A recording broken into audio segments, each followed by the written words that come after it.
그리고 사실 우리는 그녀를 죽이려고 했던 것 같아. 그런데 그녀가 갑자기 소리를 지르면서 경찰에 갈 거라고 난리치기 시작했을 때 그때 네가 그녀를 쐈잖아. 나는 그냥 문제 해결됐네? 라고 생각했어. 와, 그거 정말 말도 안 되게 들리는데? 나도 알아. 하지만 그때는 진짜 그렇게 생각했어. 문제 해결됐다고. 그건 현대판 살인이었어. catfishing 살인이라고 불렸지. 알래스카 앵커리지의 10대 소녀가 절친을 살해한 혐의로 기소됐습니다. 이 모든 것은 기이한 온라인 catfishing 사기에서 시작됐습니다. 데런 실밀러는 온라인에서 백만장자인 척하며 알래스카에서 누군가를 성폭행하고 살해하면 900만 달러를 주겠다고 제안했습니다. 그는 catfishing을 정말 잘했어요. 그는 catfishing을 정말 잘했어요. 이건 그 사람에게 인정할 점이에요. 저를 속였으니까 catfishing을 잘한 거죠. 인터넷에서 꾸며진 잔혹한 범죄로 한 소녀는 평생 감옥에 갇히고 또 다른 소녀는 어린 나이에 목숨을 잃었습니다. 마치 늑대가 어린 양을 도살장으로 이끄는 것 같아요. 그 아이가 총으로 제 조카의 뒤통수를 쐈어요. 그리고 제 조카가 아직 숨을 쉬고 있었는데 그녀를 강으로 걷어찼어요. 당신이 희생자를 선택했나요? 네, 그녀가 한 일에 대한 대가를 치러야 했어요. 목숨으로 대가를 치르게 한 건가요? 아니요. 그건 제 잘못이에요. 당신의 말에 따르면 당신은 살인과 성폭행을 계획하는 주모자가 된 셈입니다. 그게 맞습니까? 네, 죄송합니다. 그럴 의도는 아니었어요.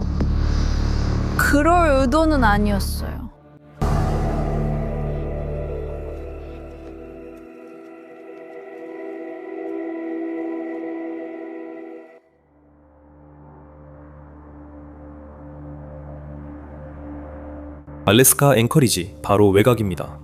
도시 스카이라인을 둘러싼 울창한 숲과 우뚝 솟은 산맥에 감탄하게 되는 건 아주 쉬운 일이죠.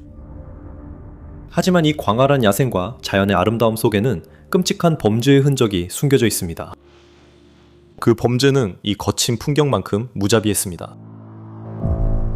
이 숲속에는 하이랜드 마운틴 교정센터도 숨겨져 있습니다. 그리고 그 안에는 범죄를 저지른 젊은 여성 디날리 브레모가 있습니다.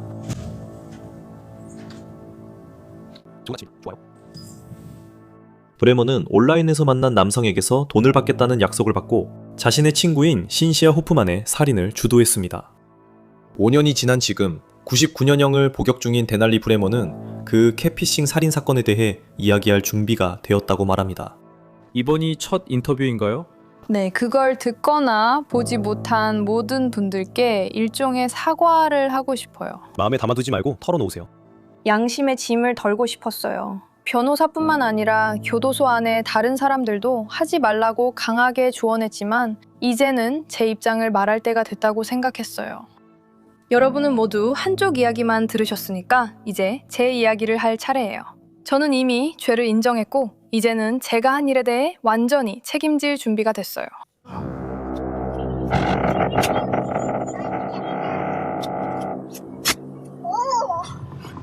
브레머는 2019년에 살인 계획을 실행했을 때의 자신과 지금의 자신은 다르다고 말하며 이제야 진실을 밝힐 준비가 됐다고 했어요. 저는 이 주장들이 사실인지 알아보고 어떻게 한 10대가 거의 알지도 못하는 남자에게 인터넷을 통해 살인 계획에 끌려들 수 있었는지 알아보려고 여기 왔어요.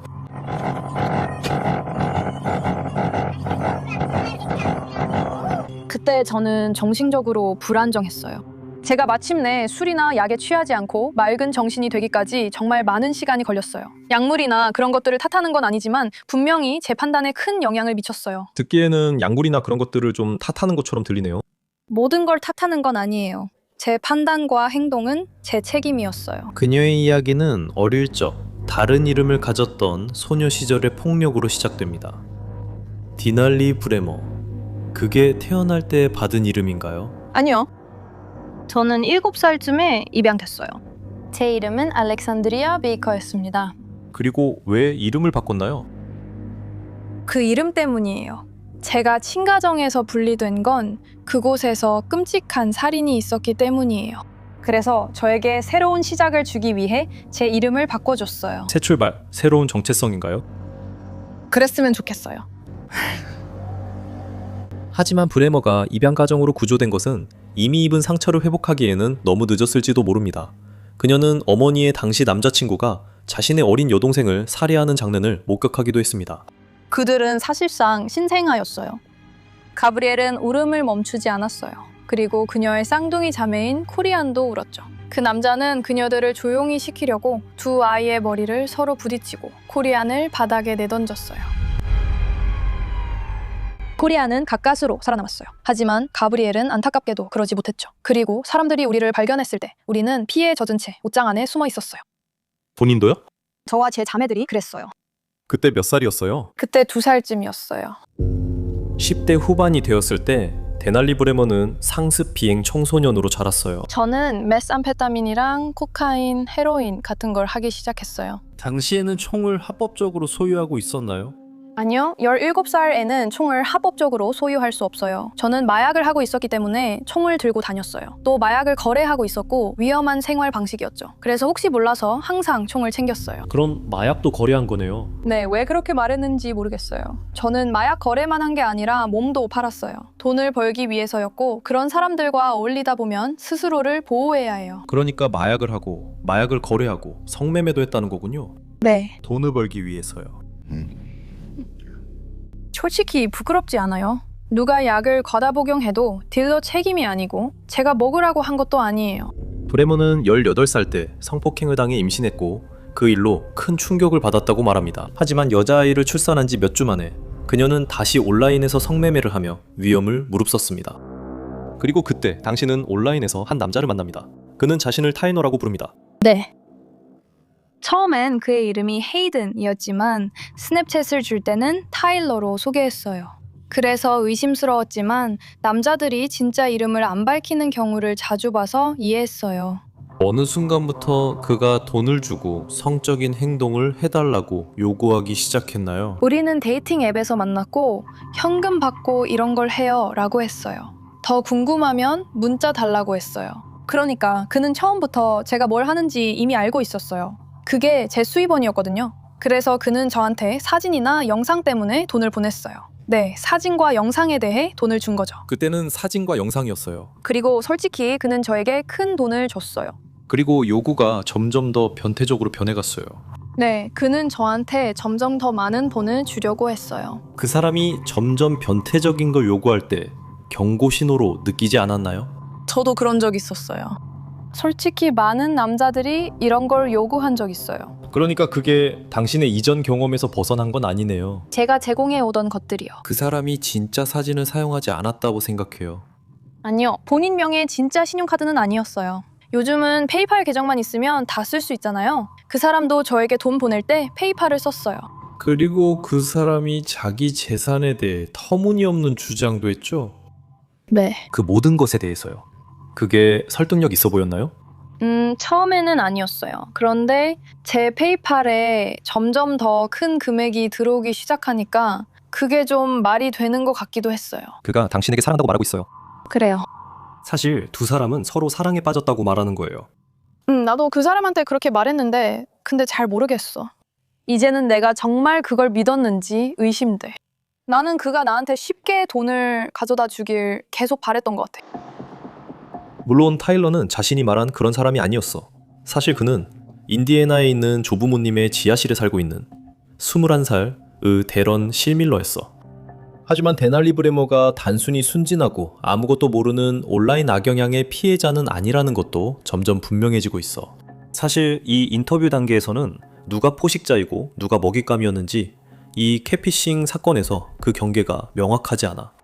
그래, 잠깐만 멈춰봐. 이번 경우에는 양쪽 모두에게 해당되는 것 같아. 보통의 catfishing은 일방적인 경우가 많은데 이번에는 서로를 속이고 있는 점이 다르지. 그리고 대부분의 상황에서는 이런 경우를 잘 볼 수 없어. 그래서 그런 관점에서 흥미로운 거야. 네가 나를 속이고 내가 너를 속이고 이게 어디로 가는지 한번 보자고. 흥미롭네. 전 FBI 요원 브래드 게럿은 수십 년 동안 미국에서 가장 수배 중인 범죄자들을 추적하고 신문해왔습니다. 이번 사건에서 그는 두 범죄자의 심리가 동시에 작동하고 있다고 봅니다. 제 생각에 그는 자신보다 훨씬 더 좋아 보이는 사람을 연기하고 있었던 것 같아요. 그는 대단하죠. 매력적이고 부자예요. 그녀는 여기서 기회를 본 거예요. 돈을 벌 수 있는 기회죠. 하지만 그뿐만 아니라 저도 관심을 받고 있어요. 그리고 이 남자는 잘생겼어요. 그래서 이건 내가 여기서 얻는 게 더 중요한 거죠. 이런 성향은 보통 절박한 환경에서 자라며 자신의 감정을 내면화한 사람의 성격에 더 잘 맞아요.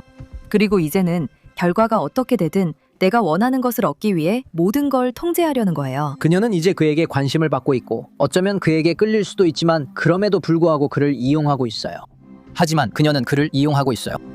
그리고 그는 그녀를 이용해 성인과의 성행위, 아동 대상 성범죄 사진을 찍게 하려고 점점 더 많은 돈을 제안했습니다. 그리고 곧 살인까지. 구체적으로 얼마나 되는 돈이죠? 아니요. 아니요. 땡만. 900만 달러. 그가 당신을 속이고 있다는 생각은 안 해봤습니까? 그러니까 정말 어려웠어요. 왜냐하면 저는 온라인에서 모든 사진을 찾아봤거든요. 아무것도 나오지 않았어요. 그리고 전화번호도 찾아봤는데 그 번호는 그가 저에게 알려준 이름으로 등록되어 있었어요. 페이팔도 찾아봤어요. 그것도 그가 저에게 알려준 이름으로 등록되어 있었어요. 그래서 그는 정말 catfishing을 잘했어요. 그는 정말 catfishing을 잘했어요. 이전만큼은 인정해야겠어요. 결국 저도 속았으니까요. 그는 정말 catfishing을 잘했어요. 두 포식자는 서로 만만치 않은 상대를 만난 셈이었고 이제 잔혹한 범죄를 공모하려 하고 있었어요. 데날리, 어떻게 해서 처음에 살인 이야기가 나오게 된 거죠?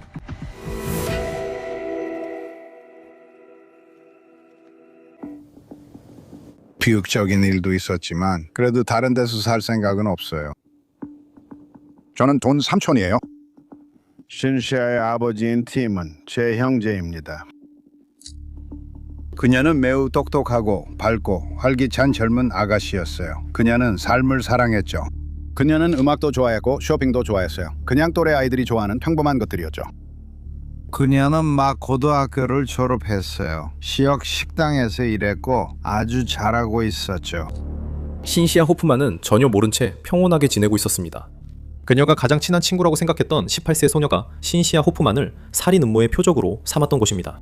그녀의 삼촌인 돈 호프만은 그것이 신시아의 남을 잘 믿는 성격과 순진함을 잘 보여주는 특징이었다고 말합니다. 그녀는 사람들을 판단하지 않았기 때문에 쉽게 속아 넘어갔습니다. 그녀는 데날리 브레머를 쇼핑몰에서 만났으며 데날리를 가장 친한 친구로 여겼습니다. 어느 순간 제 조카는 어떻게 설명해야 할지 모르겠어요. 제 조카는 데날리에게 굉장히 끌렸고 그 아이가 자신의 친구라고 생각했어요. 사실 그 아이가 친구가 아니었는데도 신시아 또는 시시는 발달 지연이 있었어요. 호프만은 자신에게 분명했던 디날리 브레머의 경고 신호를 그녀가 놓쳤다고 말합니다. 디날리는 마치 포식자 같은 사람이었어요. 그녀는 다음 희생자를 찾고 있었죠. 저는 팀의 집에서 그녀를 몇 번 만났는데 뭔가 이상했습니다. 그건 뭔가 이상했어요. 우리 모두 거실에 앉아 있었고 저는 그녀를 만났었죠. 그리고 그녀를 만났을 때 저는 그냥 돌아서서 고개를 저었어요. 정말 네가 어떻게 CC가 이런 사람들과 어울리게 두는지 믿을 수가 없어. 그런 사람들이라는 걸 알잖아요. 그 사람들이 마약과 다른 일들에도 손을 대고 있다는 걸 알고 있었고 저는 그걸 팀에게 말했어요. 그러자 그는 알아 라고 했어요. 그리고 하지만 신시아는 성인이야. 누구와 어울릴지는 그녀가 선택할 권리가 있어 라고 말했죠. 내 총 돌려줘. 이건 내 거야. 하지만 디날리 브레머와 그녀의 친구들은 정말 나쁜 친구들이었어요. 너 그 사람들 판단해? 돼지들. 너도 돼지야. 16살 카이든 맥킨토시는 이 살인 사건에서 그녀를 대신해 방아쇠를 당길 인물이 될 거였어요. 안전장치 해제됐어. 케일럽 릴랜드도 이 사건에 연루되어 있었고 범행에 사용된 차량을 알고도 제공했습니다. 그리고 그동안에도 문자 메시지에는 데런 쉴밀러가 여전히 온라인에서 타일러로 가장하며 브레머는 엔젤이라는 가명을 사용하고 있었는데 미성년자가 연루된 잔혹한 성범죄를 돈을 대가로 시키고 있던 것이 드러났습니다. 그러니까 그는 지시하고 있는 겁니다. 그가 원하는 방식대로 네가 아이들을 성추행하라고 지시하는 거군. 꽉 잡아. 그래, 눌러. 그녀와 싸워. 날 놀라게 해봐. 그 사람도 그렇게 해봤어. 그리고 내가 그 메시지들을 읽었을 때 나는 내 친구들에게 화가 났어. 하지만 넌 그냥 받아들이는 것 같아. 다시 말하지만 그때 문자를 보낸 건 내가 아니라 공범들이야. 그 사람이 많이 요구할 때 그들이 보냈어. 걔네들은 우리가 너인 척 하자. 그 사람이 네 예전 영상 같은 것들 때문에 우리한테 돈을 더 줬다고 했어. 그래서 나는 뭐라고? 이렇게 반응했지. 하지만 네가 그랬다는 건 인정하잖아. 나는 부정 안 해. 결국 읽었어. 그와 대화하면서 그가 너에게 범죄적인 일을 하라고 요구하고 너도 거기에 참여하고 계획하고 그에게 답하고 있다는 건 사실이잖아. 그건 거의 그러니까 사실상 살인까지 가기 전까지였어. 하지만 다시 말하지만 한 이틀 정도는 그에게 문자를 보내지 않았어. 신시아 호프만은 브레머와 그녀의 공모자들의 교활함을 당해낼 수 없었어. 특히 브레머가 전 남자친구 문제로 둘이 멀어졌다고 말한 뒤 더욱 그랬어. 데날리, 살인 이야기는 처음에 어떻게 나오게 된 거야? 저는 차 뒷좌석에서 약을 하고 있었어요. 필로폰에 약간의 코카인을 섞어줘서 맞고 있었고 그 일이 살인사건이 일어나기 며칠 전에 있었던 일이에요. 그래서 저랑 시시는 엄청 크게 싸웠어요. 그리고 시시는 그걸 자기 소셜미디어에 다 올렸죠. 우리는 남자 문제로 크게 다퉜는데 제가 시시의 전 남자친구와 잤고 시시도 제 전 남자친구와 잤거든요. 알겠어. 자랑스럽진 않죠. 눈에는 눈, 이에는 이죠. 알겠어요. 그리고 타일러, 그러니까 데런도 알게 됐고 제 감정을 가지고 장난쳤어요. 그래서 또다시 질투심이 생겼죠. 솔직히 저도 유치하게 굴고 화가 났어요. 그럼 살인 얘기를 처음 꺼낸 사람은 누구였나요? 당신이었나요? 아니면 그 사람이었나요? 데런이요. 데런이 처음 그 얘기를 꺼냈어요. 결국 그는 당신에게 살인을 저지르고 그 장면을 찍으면 900만 달러를 주겠다고 합니다. 그는 이미 그 제안을 했었어요. 그래서 저는 이거이라고 생각했죠. 하지만 제 친구는 아니야 진짜야 봐 번역에도 그렇게 나와 있어 라고 했어요. 저는 뭐라고? 라는 생각이 들었죠. 그래서 제가 직접 보고 나서도 어떻게 생각해야 할지 모르겠더라고요. 정말로 페이팔로 900만 달러를 보낼 수 있다고 생각했어요? 그러니까 페이팔로는 아니지만 만약에 송금하는 방법을 안다면 네, 가능할 수도 있죠. 네, 송금이요. 당신이 피해자를 선택했어요. 네, 그것도 다 같이 한 일이었어요. 하지만 처음에 우리가 그 생각을 했을 때 저도 동의했고 네, 그랬어요. 왜냐하면 제가 그녀에게 화가 났었고 그녀도 저에게 화가 났었고 저는 그냥 그녀에게 질렸었어요. 그리고 저는 화해하고 싶었어요. 정말 그랬어요. 저는 정말 화해하고 싶었어요. 하지만 그녀가 한 일에 대해서는 대가를 치러야 한다고 생각했어요. 목숨으로 대가를 치러야 한다고요? 아니요. 그건 제 잘못이에요. 당신이 장소를 선택했어요? 네. 왜 거기로 정했어요? 아무래도 기회가 생기기 좋은 곳이라고 생각해서요. 썬더버드 폭포는 앵커리지 바로 외곽에 위치한 풍성한 자작나무 숲을 가로지르는 200피트 높이의 폭포입니다. 니머와 맥킨토시는 신시아를 개울이 내려다 보이는 숲속 외딴 곳으로 데려갔습니다. 많은 사전 계획과 준비가 있었던 거죠? 네, 그랬어요. 총을 가진 사람이 저뿐이라 칼텍 밀리 권총을 가져갔어요. 계획이 뭐였는지 말해줄 수 있나요? 원래는 그냥 그녀를 죽이자는 거였어요. 잘 모르겠어요. 그러니까 그들은 아무 계획도 세우지 않았어요. 어떻게 할지 뭐 그런 것도요. 그냥 그랬어요. 그들이라니요.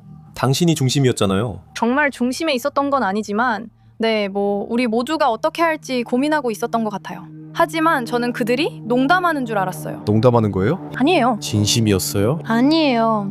장난이었어요? 아니면 진심이었어요? 어느 쪽이에요? 그 중간쯤이에요. 저는 그녀가 한 일에 대해 대가를 치르게 하고 싶었지만 죽이고 싶진 않았어요. 그냥 그녀에게 오래 남을 인상을 주고 싶었어요. 알겠어요. 하지만 그때쯤이면 이미 그녀를 죽이기로 동의하셨잖아요. 그녀를 죽이는 거요? 네. 왜냐하면 돈이 생기니까요. 네. 그렇죠. 그녀를 썬더버드 폭포로 데려가서 묶으려고요. 덕트 테이프로요. 그건 카이든이 거기 있을 때 제안한 거였어요. 그는 덕트 테이프를 가져왔어요. 알겠어요. 저는 그가 그걸 가지고 있는지도 몰랐어요. 알겠어요. 하지만 당신도 거기에 연루돼 있었잖아요. 어쩌면 당신이 덕트 테이프에는 책임이 없었을지 몰라도 이 모든 음모의 일부였던 건 맞죠? 네. 그건 부정하지 않으시죠? 아니요. 저도 그 일은 당일에 알았어요. 그리고 우리가 뭘 하고 있었는지도 알고 있었고요. 하지만 당신은 단순히 알고만 있었던 게 아니잖아요. 그리고 당신이 그 계획을 세웠죠. 나는 아무 계획도 세우지 않았어요. 그때는 계획이 없었어요. 알겠어요. 2019년 6월 2일 기억나는 한 최대한 자세하게 말씀해주세요.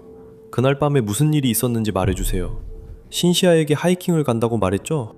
하이킹 간다는 건 사실 암호였고 우리는 마리화나를 피우러 간다는 의미였어요. 하지만 사실은 마약을 주사하려고 간 거였어요. 그리고 실제로 그랬죠. 사실 당신은 그녀를 살해할 계획, 음모를 꾸몄어요. 그날 맞죠?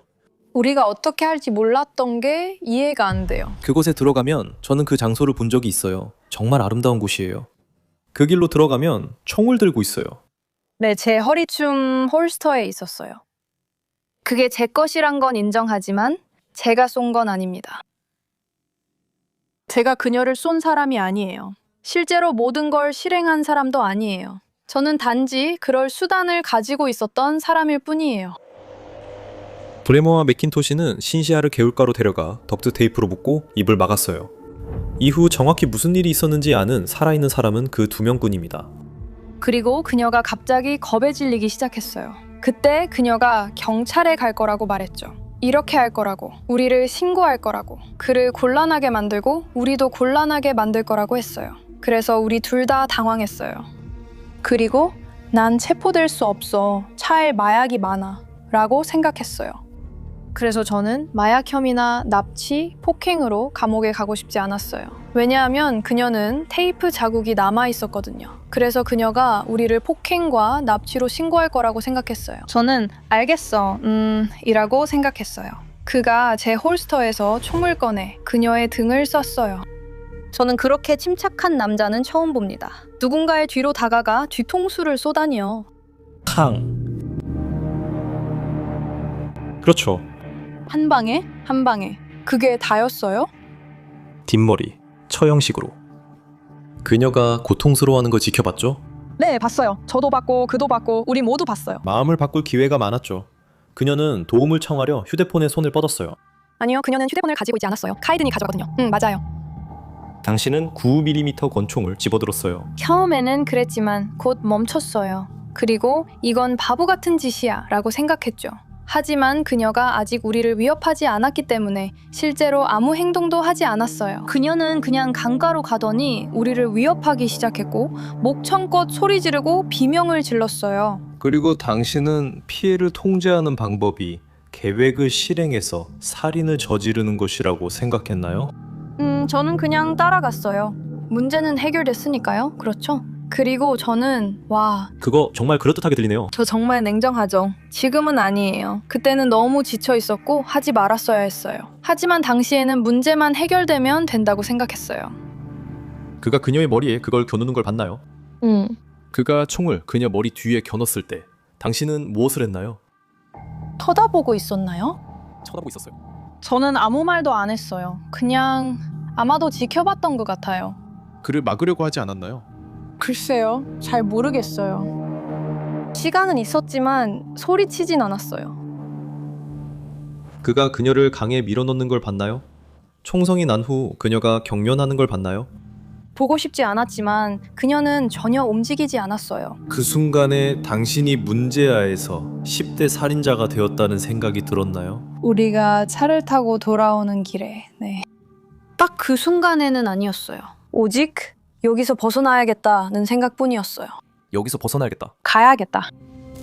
브레이머 양이 CC를 죽이겠다고 말한 적이 있다는 정황이 있었나요? 네. 실제로 메시지 중에 그녀가 그렇게 말하지 않았나요? 어느 순간에 난 정말로 너를 위해 죽였어 라고 말한 적이 있지 않나요? 네, 그녀가 그렇게 말했어요. 저는 공범이 아니라 피해자입니다. 디날리 브레머는 도주하면서 자신의 방어 논리를 만들기 위해 소셜미디어를 이용합니다. 저는 하지 않았어요. 그가 제 총을 빼앗아 갔어요. 그는 이미 저를 많이 위협했고 저는 제 친구를 죽인 엄마를 불리한 증언을 하기 전에 죽고 싶지 않아요.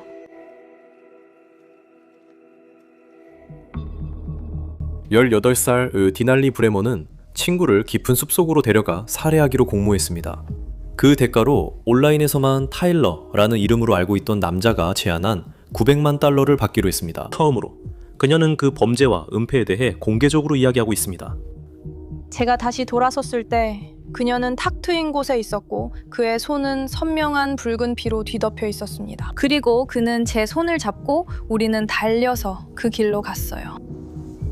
우리는 돌아서 차로 다시 갔어요. 그냥 도주하고 있었던 거군요.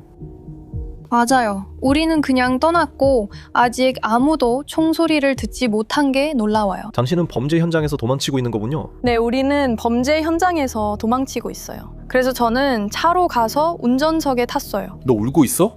소리 지르고 있어? 저는 그때 아무것도 하지 않았어요. 정말 뭘 해야 할지 몰랐거든요. 그리고 저는 클로락스 물티슈를 꺼냈고 그는 자기 손을 닦았어요. 저도 닦았어요. 그가 제게도 묻혔으니까요. 손에 피가 묻었군요. 네. 그가 그녀의 휴대폰을 거기에 버리고 불태웠어요. 제 것도 태우려 했지만 제가 말렸어요. 그가 알겠다고 했어요. 그게 당신이 생각했던 거죠? 솔직히 뭐라 해야 할지 몰랐어요. 그 사람이 주차장에서 제 핸드폰을 태우려 했으니까요. 그리고 맞아요. 그런데 친구를 죽이고 강해버린 직후에 어떻게 핸드폰 걱정을 할 정신이 남아있을 수 있죠? 사실 정신이 제대로 있던 건 아니었어요. 그냥 순간순간 생각하면서 여기로 운전해야 해, 이걸 해야 해, 저걸 해야 해, 방금 일어난 일에 집중하지 말아야 해, 이런 식이었어요. 그리고 집에 가서 친어머니에게 자신이 한 일을 말했죠. 저는 그에게 알리바이가 필요하다고 말했어요.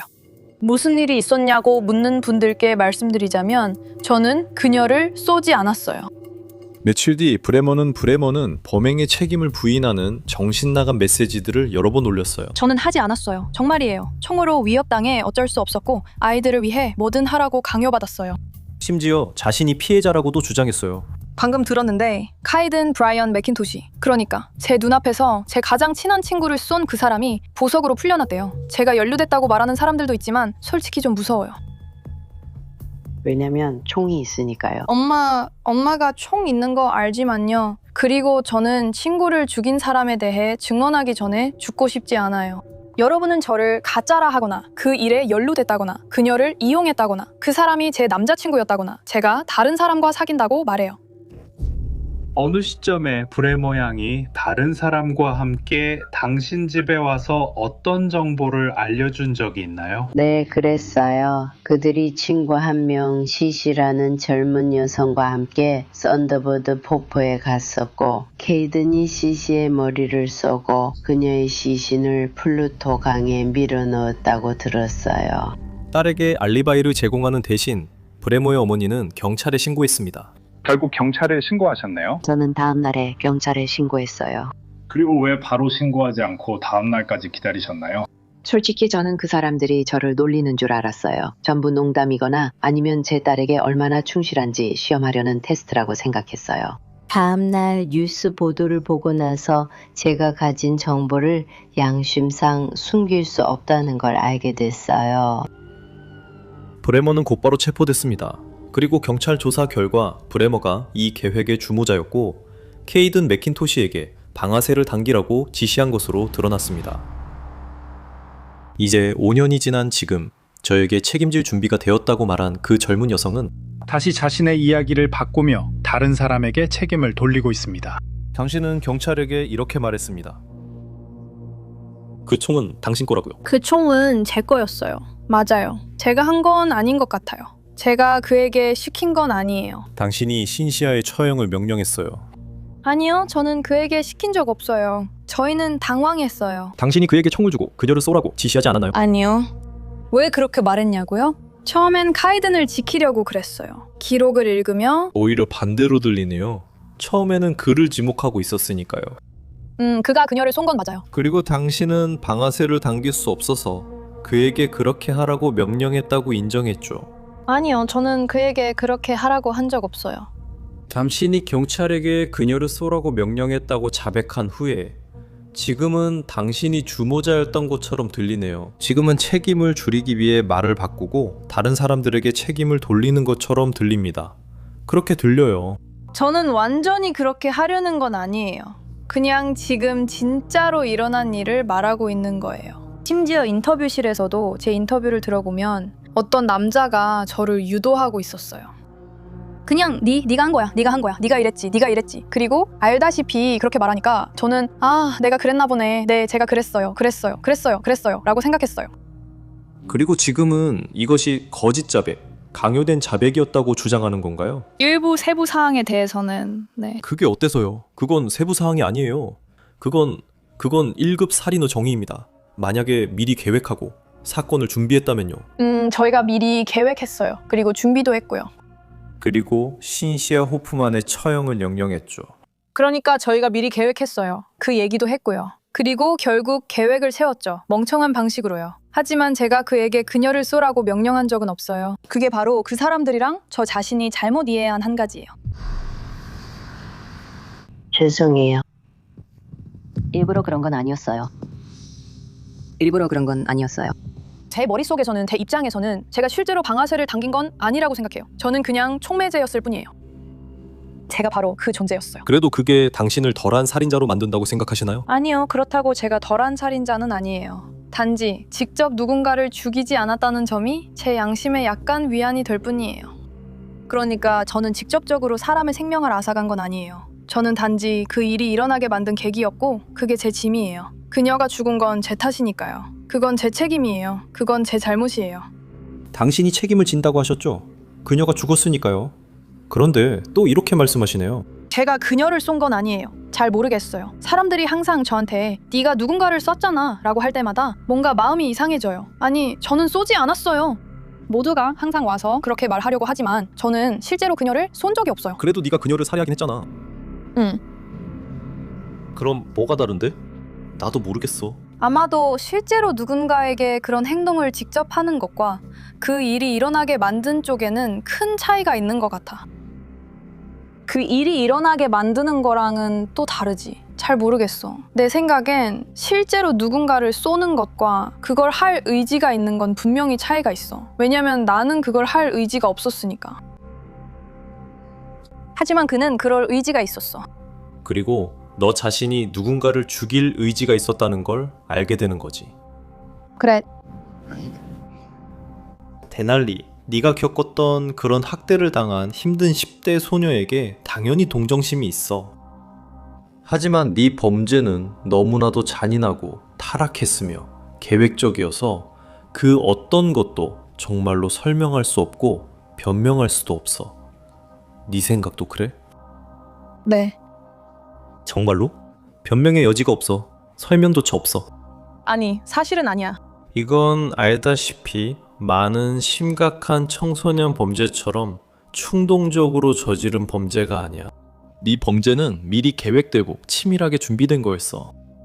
그리고 다시 한번, 그 잔혹함만 봐도 이건 끔찍한 실수라기보다는 진짜 본성처럼 보여. 지금 말씀드릴 수 있지만 그게 제 본성은 아니에요. 그럼 그때는 그랬나요? 극한까지 몰렸을 때요. 예전에 그랬죠. 그게 제 인생 최악의 순간이자 바닥이었어요. 그게 제 괴물 같은 모습이에요. 당신의 괴물 같은 모습이요. 우리 대화에서 당신은 꽤 자주 다른 사람들을 탓하면서 자신에게서 시선을 돌렸어요. 그걸 알고 있나요? 네, 알아요. 그건 당신이 완전히 책임을 지고 있다는 생각과는 좀 모순되는 것 같아요. 예를 들어 맥킨토시가 방아쇠를 당겼고 당신은 그렇지 않았기 때문에 당신이 맥킨토시와 같은 종류의 살인자인지 아닌지를 따지고 있는 거잖아요. 당신은 타일러에게 당신인 척 문자를 보냈을 수도 있는 다른 사람들을 지목하고 있어요. 그리고 아동 포르노 혐의도 부인하고 있죠. 당신은 자신의 동생을 그런 일의 피해자로 만든 것도 부인하고 있죠. 당신은 책임을 지지 않으려고만 하고 있어요. 언론도 많은 부분을 잘못 보도했어요. 경찰도 많은 실수를 했고요. 저와 공범들도 많은 잘못을 저질렀어요. 우리 모두 정말 멍청한 짓을 했던 거죠. 그리고 저는 제 부분에 대해서는 100% 책임을 집니다. 하지만 그들의 잘못까지 책임질 수는 없어요. 제 생각에 데날리의 이번 인터뷰는 정말 두서가 없는 것 같아요. 그녀가 마음속에 담아뒀던 것들을 털어놓기 위한 자리인 것 같아요. 하지만 그녀는 우리를 설득하고 싶어해요. 마치 사법 시스템에서 사람들에게 자신을 불쌍하게 여기게 만드는데 꽤 능했던 것처럼요. 그리고 그중 일부는 사실이에요. 분명히 그녀는 힘든 삶을 살아왔죠. 하지만 이제 그녀는 이런 약점을 이용해서 자신을 더 좋게 보이게 하려고 해요. 마치 저는 그 일의 뒷자리에 앉아 있는 것 같아요. 앞자리에 있는 게 아니에요. 그리고 어쩌면 케이든이 그녀에게서 총을 빼앗았을 수도 있고 아닐 수도 있어요. 하지만 중요한 건 그녀의 시나리오대로라면 그녀는 그걸 막기 위해 아무것도 하지 않았다는 거예요. 그녀는 케이든 그 총 내놔라고 하거나 직접 막으려 했을 수도 있어요. 그리고 그 순간 그녀가 그 일이 일어나는 걸 정말로 괜찮다고 생각했다는 게 정말 의미심장하죠. 브레머는 지금은 한 발 물러서려고 할지 모르지만 그 계획이 실행될 때 그녀가 주도적인 역할을 했다는 상당한 증거가 있습니다. 그녀는 심지어 범죄의 증거를 온라인에서 신분을 속이던 상대에게 제공하기도 했죠. 어느 시점에 타일러에게 신시아 호프만의 사진을 보냈나요? 이 계획이 진행되는 과정에서요? 우리가 찍은 영상이 있었고, 그리고 그녀가 묶여있는 사진도 있었던 것 같아요.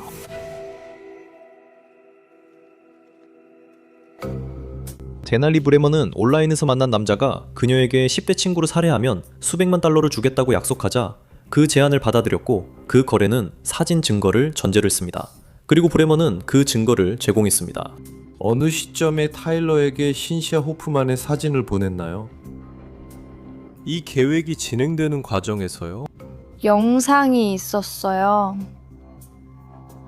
우리가 찍은 영상과 그녀가 묶인 사진도 있었던 것 같아요. 그리고 그걸 언제 보냈나요? 그건 그가 찍자마자 바로 이미 보내졌어요. 그러면 살인사건 이후에요? 아니요. 이건 살인사건 바로 전이었어요. 네, 우리가 아직 그곳에 있었을 때였죠. 당신이 그녀를 고문하던 때였군요. 그리고 그녀는 사실 고문당하지 않았어요. 누군가를 본인 의사에 반해 덕트 테이프로 묶는 건요. 그녀는 동의했어요. 그러니까 그가 제안했죠. 그녀가 원하지 않을 때까지. 맞죠? 그녀가 원하지 않을 때까지요.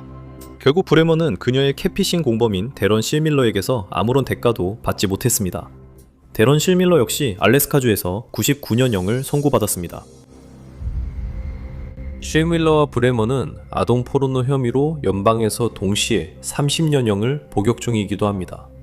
하지만 이런 사실들 중 그 어떤 것도 브레머가 알래스카주에 형량 감경을 호소하는 것을 막지 못했습니다. 정의라면 당신이 남은 평생을 감옥에서 보내야 하는 것 아닌가요? 사람들은 네, 그게 정의라고 말할 거예요. 그리고 저도 곧바로 풀려날 거라고는 생각하지 않아요. 하지만 형량 감경을 위해 항소 중이시잖아요. 네, 저는 주에서 선고한 형량을 줄이기 위해 항소를 진행하고 있어요. 그게 당신에 대해 무엇을 말해준다고 생각하세요? 한편으로는 당신이 전적으로 책임졌다고 말했죠. 네, 그렇지만 제 인생 대부분을 이미 여기서 보냈어요. 99년이든 80년이든 평생을 감옥에서 보내는 건 마찬가지예요. 알잖아요. 그러니까 그 숫자가 그냥 마음에 크게 와닿는 거예요. 당신은 감옥에서 나올 자격이 있다고 생각합니까? 당신이 저지른 일을 생각하면 또 한 번의 기회를 받을 자격이 있다고 생각합니까?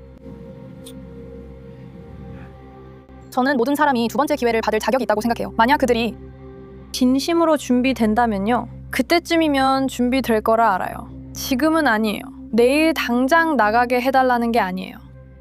30년은 제 자신을 돌아보고 성장하기에 충분히 긴 시간입니다. 40년, 50년도 마찬가지입니다. 그리고 그때쯤 제가 마침내 준비가 된다면 다시 해볼 수 있어요. 판사님께 보낸 당신의 탄원서에는 솔직한 진심도 담겨 있는 것 같지만 동시에 그냥 해야 할 말을 하는 것 같은 진부한 표현들도 많이 있어요. 맞죠? 아니에요. 그건 제가 직접 쓴 거예요. 저는 변호하기로 결심해서 더 나은 사람이 되려고 매일 좋은 일을 하려고 노력 중이에요. 그녀는 할 말을 잘 아는 것 같아요. 판사님께 쓴 편지도 듣기 좋은 진부한 말들 뿐이에요. 그런 건가요? 범죄 성향이 있는 사람들은 보통 무슨 말을 해야 할지 잘 아는 편인가요? 물론이죠. 하지만 아시다시피 누구나 자신을 더 좋게 보이려고 하잖아요. 범죄와는 별개로요. 우리 모두 이력서를 쓸 때도 자신을 가장 좋게 포장하잖아요. 여기서도 다를 게 없어요. 그리고 분명히 형사사건에서 당신에게 도움이 되는 것 중 하나는 책임을 인정하는 거죠. 만약 그들에게 나는 이걸 하지 않았고 어떤 것에도 책임지지 않겠다고 말한다면 이제 당신은 아마도 형량이 더 늘어날 겁니다. 맞아요. 대부분의 변호사들은 의뢰인에게 그렇게 하라고 조언할 겁니다. 일부는 그렇지 않겠지만요. 그녀는 분명히 그렇게 하기로 결정한 것 같습니다. 브레머의 선처 호소문에는 그녀의 힘들었던 어린 시절과 상처받은 사람이 상처를 준다는 문구가 언급되어 있었습니다. 상처받은 사람이 상처를 준다는 말에는 일리가 있습니다.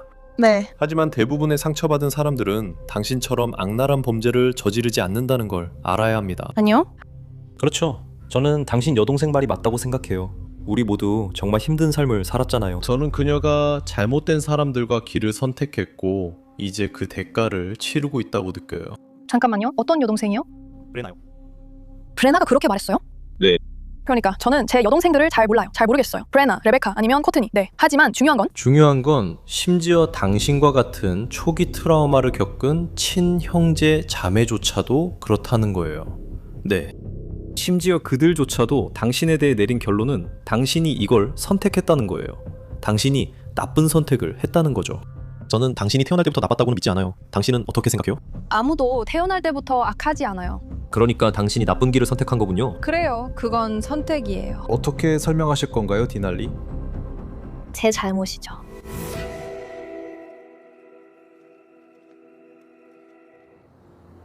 다음 날인 6월 3일 남동생이 전화해서 있잖아, 시시가 밤새 집에 안 들어왔어 라고 했어요. 나는 그녀와 연락이 닿지 않아. 뭔가 일이 생긴 것 같아. 신시아 호프만의 삼촌 돈과 그녀의 아버지는 살인사건 다음날 그녀가 없는 것을 깨닫고 뭔가 끔찍한 일이 벌어졌다고 의심했습니다. 그리고 그는 꼭 연락해야 한다는 규칙이 있었어요. 2시간마다 꼭 체크인을 해야 했죠. 무슨 일이 있든 문자나 전화로 꼭 연락해야 했고, 아빠가 전화하면 당장 집에 들어가야 했어요. 아빠 집에 살아서 규칙을 따라야 했어요. 그는 그녀에게서 문자를 받고 있었지만 동시에 전화를 걸고 있었어요. 그런데 그녀가 전화를 받지 않았죠. 그는 그게 그녀가 아니라는 걸 알았어요. 호프만 가족은 신시아를 영원히 잃었습니다. 그녀의 상심한 아버지가 공개석상에 나선 걸 기억하나요?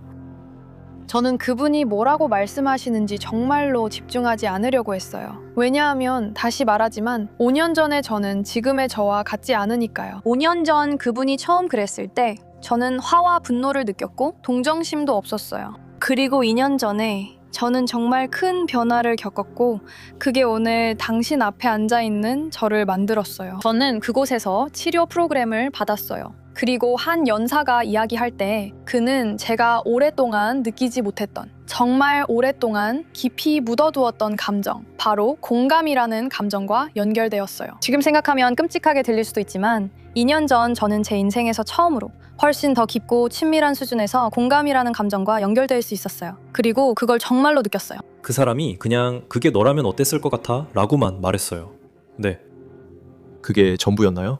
그가 마지막으로 그 질문을 했을 때 모든 게 딱 맞아떨어졌어요. 만약 그게 너라면. 그때서야 비로소 깨달았죠. 그가 그 질문을 했을 때 모든 게 저한테 퍼즐처럼 맞춰졌어요. 그때 당신은 22살이었죠? 그 전에는 그런 생각을 한 적이 없었어요. 완전히 생각 안 했던 건 아니에요. 다만 크게 와닿지 않았던 거죠. 하지만 그때 이걸 바로 잡아야겠다고 생각했어요. 이걸 고치려고 뭔가 해야겠다고 생각했어요. 저는 데날리가 자신을 더 잘 이해하게 됐고 자기 자신에 대해 더 나아졌다고 느끼는 것 같아요. 하지만 범죄에 대해서는 그렇지 않아요. 하지만 이런 상황에서 가장 중요한 건, 그리고 데날리가 그런 경험을 할지 모르겠지만 감옥에서 나오면 정말 달라질까요? 왜냐하면 저는 정말 많은 가석방자들을 다시 감옥으로 보낸 적이 있어요. 그들은 모범 수감자였고 치료도 받았고 좋은 직장도 있었고 교도관들도 그들을 좋게 봤어요. 그런데 막상 출소하면 5년, 10년, 15년 전의 삶으로 다시 돌아가더라고요. 자신이 어떤 사람으로 살아왔는지 그 틀을 깨는 건 정말 어렵죠. 신시아의 어머니는 1년 반 동안 집을 나서지 않았다고 들었어요. 그녀는 깊은 슬픔에 잠겨 있었죠. 그리고 그녀의 아버지는 나중에 오토바이 추모 라이딩 중에 사고로 목숨을 잃었어요. 그 라이딩은 그가 잃은 딸을 추모하기 위한 것이었죠. 당신 범죄가 없었다면 그런 일은 없었을 겁니다. 그래요. 그리고 어머니는 병원에서 위독한 상태에 계세요. 그리고 저도 알아요. 가족분들께서 이런 말을 제 입에서 듣고 싶지 않으시겠지만 정말로 그분이 잘 이겨내시고 살아남으시길, 그리고 모든 게 괜찮아지길 진심으로 바라고 있어요. 당신의 가족들도, 당신의 누나들도 포함해서 평생 이 일을 안고 살아가야 하잖아요. 그렇죠? 제 누나들, 제 형제들도요. 그들은 평생 그 짐을 안고 살아야 해요. 당신은 자신이 받아 마땅한 대가를 치렀다고 생각하지 않나요? 주에서 99년형을 선고받은 건가요? 연방정부에서 30년형 선고받았나요? 저는 언젠가 두 번째 기회를 받아서 이곳 밖의 지역사회에 조금이나마 갚을 수 있기를 바랄 뿐이에요. 이게 제 첫 인터뷰라서 그래도 잘 하고 있는 것 같아요. 알겠어요. 변호사님은 이걸 하지 말라고 하셨지만 더 잘 해보려고 노력할 거예요. 브레머는 현재 캠프 컵케이크라는 별명이 붙은 비교적 편안한 교도소에서 형을 살고 있습니다. 그리고 그녀는 그 시간을 잘 활용하려고 노력하고 있다고 말합니다. 네, 시간 내주셔서 감사합니다. 점심을 먹을 수 있을까요? 그녀는 자신의 첫 인터뷰에 만족해 보였지만 자신이 저지른 모든 피해에 대해서는 설명하지 못했습니다. 데날리 브레머가 신시아를 살해한 이후로 호프만 가족에게 닥친 피해는 점점 더 심각해졌습니다. 그래서 그녀는 풀려날 자격이 없고 항소 기회조차 얻어서는 안 됩니다. 안에서 조심해야 합니다. 시시에게 친구가 많아 그중 누군가 들어올 수도 있습니다. 아무리 자녀를 잘 이끌어도 이 세상에는 좋지 않은 사람들이 많습니다. 우리는 그 최종 결과를 보았습니다. 제 조카는 이제 여기에 없습니다. 죽었습니다. 대체 무엇 때문에 머리 뒤쪽에 총을 맞고 죽어야 했을까요? 그리고 그녀는 그곳으로 이끌려갔고 자발적으로 올라갔습니다. 이게 다 장난이라고 생각하면서요. 그냥 등산하러 가는 거라고 생각했죠. 그들은 그녀가 특별한 도움이 필요한 사람이라는 걸 알았고 쉽게 그녀를 조종해서 자신들을 믿게 만들 수 있었습니다. 그리고 그들 모두가 제 조카를 죽일 거라는 걸 알고 있었습니다. 늑대가 양을 잡아먹으려는 것과 같습니다.